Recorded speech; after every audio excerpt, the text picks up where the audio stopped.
Welcome to the College Investor Audio Show, where we talk about the biggest issues impacting millennial money, from student loan debt to side hustles to building wealth. We will show you how to get out of debt so that you can build real wealth for the future. Close to 90% of the world's millionaires have some sort of real estate exposure. So how can you get in on this? Today, 19 ways to invest in real estate. Real estate investing offers an accessible investment that can help you grow your net worth, develop new forms of income, and gain some control of your investments. In the past, real estate investing was primarily for the already wealthy and well-connected people who could take out loans easily. But today, you can easily get started with small investments. So today we outline 19 ways to invest in real estate. Some are appropriate for people just getting started, and others are more suited for existing homeowners. And some are just best for decamillionaires or people with specialized skill sets. But no matter who you are, you can invest in real estate with one of these options. First up, house hacking. House hacking involves renting out part of your primary residence to earn income. You can do this on a part-time basis, renting out your house once per year when a huge NASCAR race comes to town, or more consistently. Compared with other forms of real estate investing, house hacking tends to be a low-risk way to start. Even some renters may qualify to do some form of house hacking. These are a few house hacking options that you can actually consider. Rent a room, of course. Living with roommates is a great way to keep your living costs low when you're first getting started. But you can turn that frugal hack into a stream of income if you own your house. If you own a 3-bedroom home, for example, you might be able to rent out 2 of those rooms and then cover your mortgage. Depending on your phase of life, it may be relatively easy to fill these rooms with your close friends. If you're interested in turning your house hack into a long-term wealth-generating machine, consider buying a duplex or triplex or fourplex for your first house. You and a roommate can live in one unit while you rent out the other 2 or 3. Rent your garage or barn for cash. If you keep a relatively minimal lifestyle, your garage, shed, outbuildings, all of that stuff, if you live in the country, could be an untapped gold mine for you. Companies like Neighbor.com, Stash, and Stowit allow qualified people to become hosts. You can typically charge a few $100s per month to someone who wants to store their items in your space. The storage companies listed provided insurance, and they also have a built-in network of potential customers. Depending on where you live, you may also be able to collect a fee for people just wanting to park in your driveway for a few days. No kidding. And we couldn't talk about house hacking without mentioning Airbnb. So using a platform like Airbnb or even Vrbo, you can rent out a single room or your entire house, condo, apartment, etc. If your city hosts a huge once-per-year event like NASCAR race, SXSW, or an enormous concert, something kind of like that, it may pay to vacate the city and rent your house to event attendees. Depending on the layout of your house, you may be able to rent out a single furnished room to people just looking for a place to stay. Bring the money. All right, so if you want a more passive approach to real estate investing, you can focus on providing the capital. So this would be number 2 of our 19 ways to invest. Others might focus on developing the business, but you can just provide the capital with hard money lending. Yeah, hard money loans. They're short-term loans with a lien against a property. Home flippers and some other developers might need these bridge-type loans as they secure longer financing for their projects. You can find some online hard money lending platforms, but networking in your local community may help you feel a little bit more comfortable with this risky type of loan.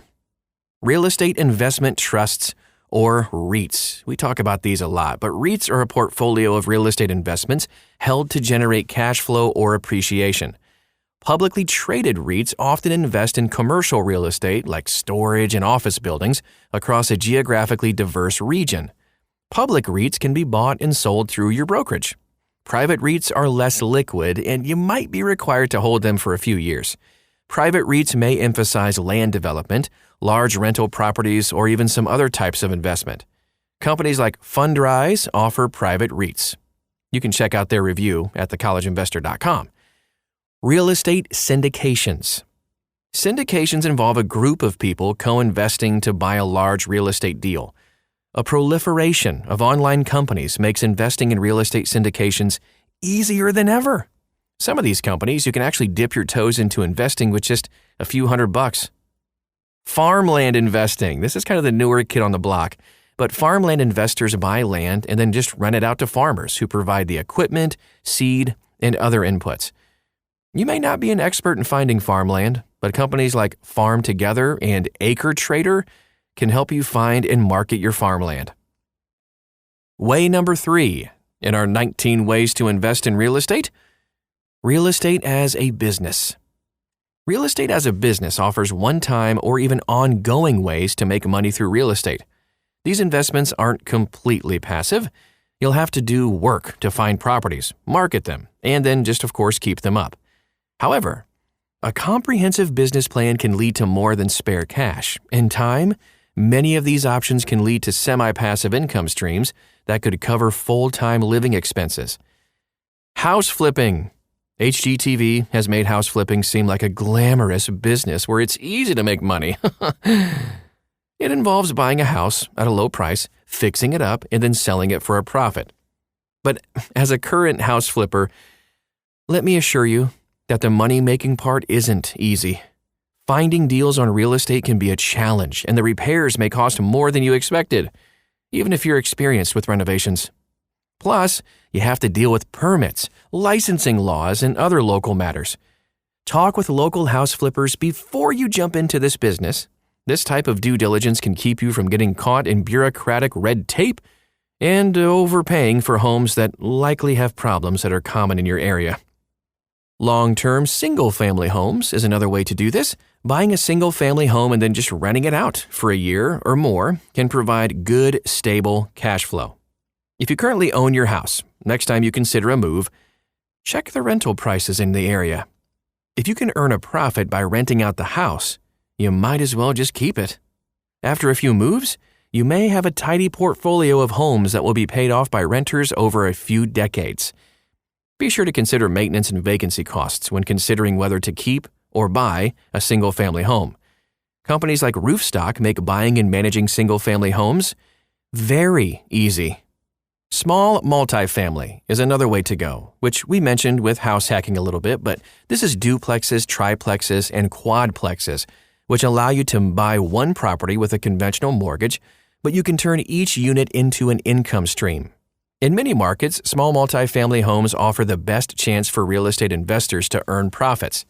These homes tend to appreciate at a slower rate than single-family homes, so you might need to buy with an eye towards cash flow rather than appreciation. Because you can buy small multifamily homes with conventional loans, you can use loan marketplaces like LendingTree to find the best financing options. Vacation rentals. Oh, now we're getting fun. Renting out a property on Airbnb or Vrbo can be a great way to earn money. By renting a property a week at a time, you attract much higher payments compared with long-term leases. Of course, the higher payments also attract higher expenses.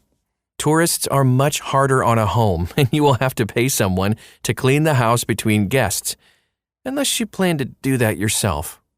I don't advise that. An important factor to remember with vacation rentals is that the income tends to be seasonal. Depending on your expenses, you may find yourself losing money, especially in your first few months as an owner.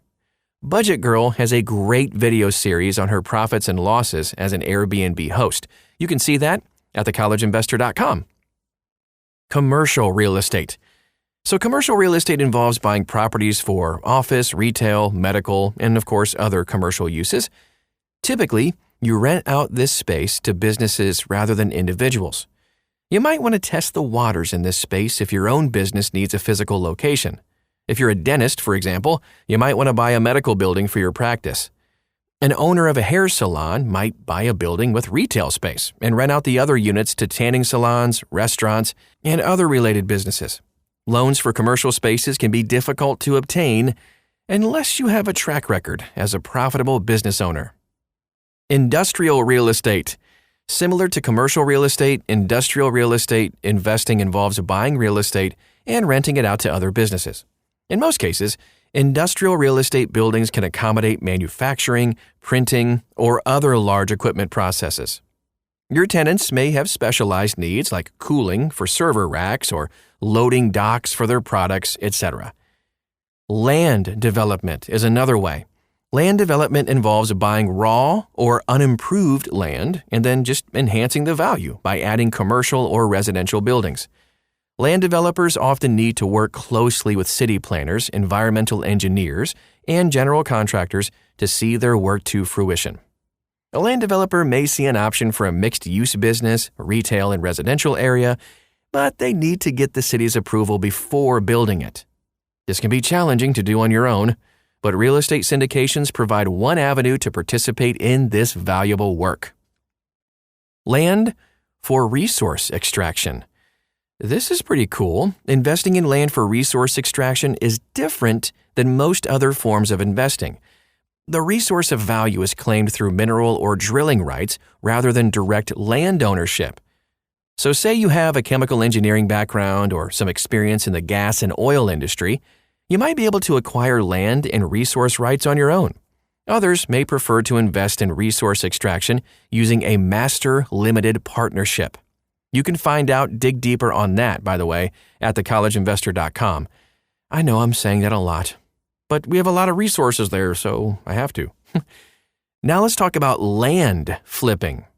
Land flipping, similar to house flipping without the intermediate step of fixing, a house. Typically, land flippers find undervalued land that has high resale potential. They may find unused farmland near a city that could be sold to a housing developer, or a lot zoned for residential use that has nothing on it. Land flippers provide value to land developers who don't necessarily have the time to hunt for underutilized land. And the last thing we'll talk about when it comes to real estate as a business, mobile home parks. Mobile homes are an affordable housing option throughout much of the United States. Mobile home park investors buy or even develop large lots with the utility hookups. Typically, the park owner will not own the manufactured homes in the park. Instead, mobile homeowners can rent sublots from the property owner. Let's take a look at a few other types of real estate investing. The first one is wholesaling. You may have heard about this, but wholesaling is a side hustle with a real estate investing spin to it. Wholesalers put a property under contract and then sell the contract to a real estate investor. Most often, they can earn a few $1,000s on each transaction. To make money, though, wholesalers put in time and effort to sniff out deals. You may see signs out for people who say, "We pay cash for homes," sort of thing. They reach out to property owners to find off-market properties, and they have an established network of investors who may be interested buyers. Tax lien investing. When a property owner fails to pay their property taxes, the local government can put a lien on their property. The property owner has to pay those back taxes, or the government can foreclose on the property. Sometimes a local government will sell tax liens through auctions. When you buy the lien, you can collect payments from the property owner or just take over the property. This can be a high-yield way to invest in real estate, but you need patience and an understanding of the tax system to actually make this profitable. What real estate investment didn't make our list of 19? Okay, so this investment list covers pretty much most of the most popular forms of real estate investing. Even includes real estate investments that are inaccessible to most people. The one investment that didn't make the list, of course, your own residence.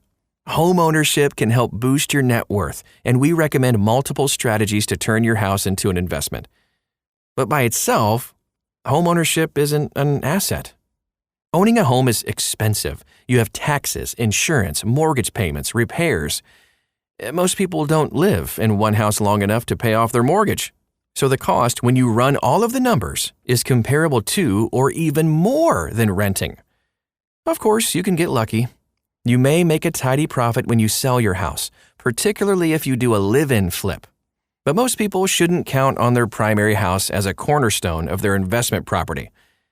You need to live somewhere. And you don't want to trick yourself into becoming house poor when you justify the purchase by calling it an investment. Something to keep in mind as you move forward. And that is our show for today. Thanks so much for stopping by. I know we gave you and jammed a ton of ideas in kind of like a fire hose of information today. But if you're overwhelmed, you want to dive in a little bit deeper, maybe something caught your attention that we talked about today, please visit us at thecollegeinvestor.com. If you want to get to know us a little bit better, we would love that. Follow us on social media, pretty much anywhere. Just search for The College Investor. We'd love to get to know you and help you out too, and maybe point you in the right direction. Thanks so much again, and we'll talk to you again real soon.